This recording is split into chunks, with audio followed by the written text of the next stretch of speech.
The theme for this discussion is Imitate the Zeal of Jesus and Jehovah.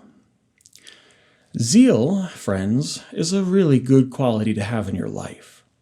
It's a good thing to have zeal in your family, as well as in the congregation and in your service to Jehovah.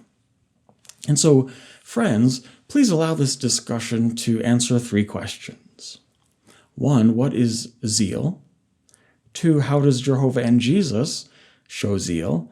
And 3, how can you imitate the zeal of Jesus and Jehovah? Well, first, what is zeal? Like many qualities, the heart is involved. If you have zeal, that means you have an enthusiastic interest in pursuing something. And put even more simple, zeal is having an active interest in something.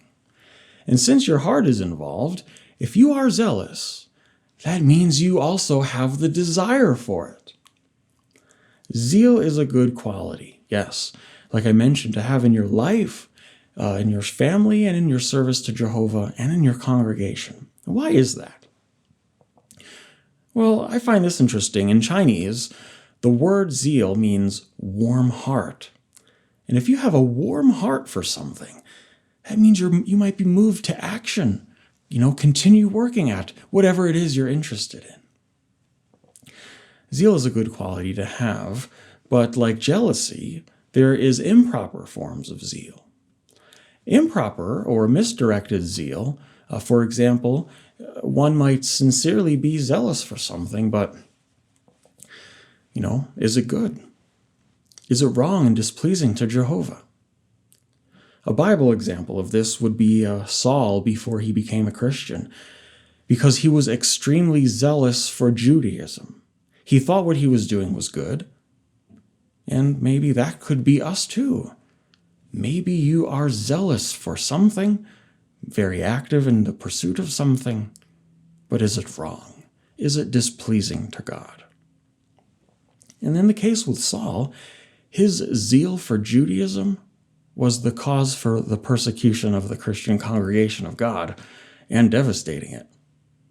But his zeal was misdirected, and then Jesus came and redirected his zeal, turning him into one of the most zealous Christians ever to walk the earth. Now, what are some good things a person can be zealous for? Well, if you have a warm heart for your family, you are zealous for your family. A zealous family head takes an active interest in their family, and their family's needs. A zeal for your family's benefit, and you have that zeal for your family's well-being as well. That's surely a good thing. How about spiritual activities? Are you zealous for the activities and the things that Jesus does? Reading God's Word, actively pursuing congregation responsibilities, preaching and teaching, has love for the brothers and sisters. Yes, it's okay to be zealous about other things too. A young one might be zealous for their Lego collection. That's okay. But what about Jehovah and Jesus? What are they zealous for? Consider first Jehovah's zeal. In the Garden of Eden, when Adam and Eve sinned, Jehovah made plans to save mankind. He acted immediately, and Jehovah arranged for Jesus to come to earth. He did this because he has a warm heart for you and I. Today, he continues to show that he has an active interest in our salvation. The desire is in his heart. Jehovah has arranged for us to receive everlasting life. He is zealous for life. And so that we gain life, we have God's Word, we have God's kingdom, we have Jesus, we have the organization here on earth. It's clear. It's so clear that Jehovah's active interest in our salvation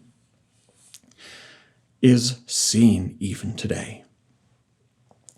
And it's extended to the rest of mankind as well.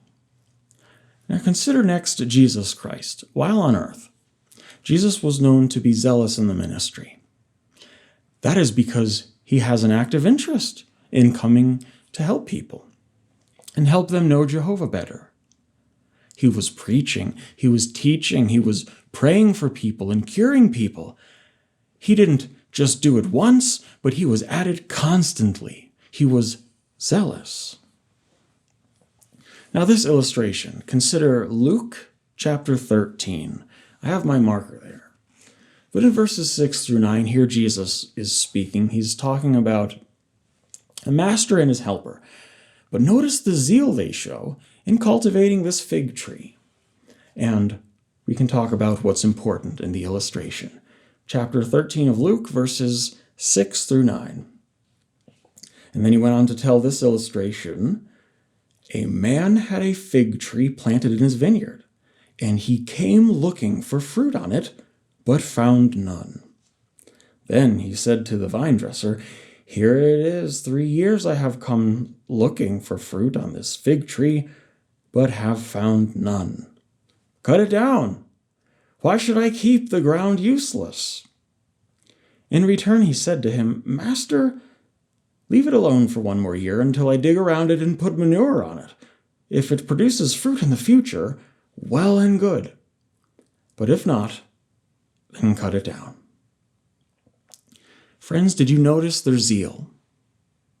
The master didn't just plant the tree and leave it there, only hoping it would produce fruit. No, he worked at it. He had an active interest in cultivating this fig tree, hoping that it would produce fruit. Notice here in verse 6, the master was actively looking for fruit.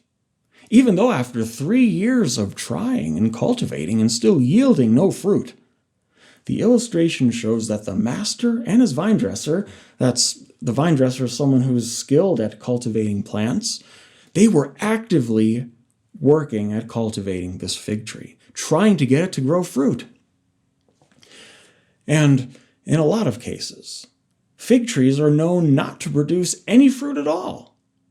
So it's up to the master to decide whether or not to cut it down or to try again for next season and in hopes that it produces fruit. But they continue at it. In verse 8, what did they decide to do then?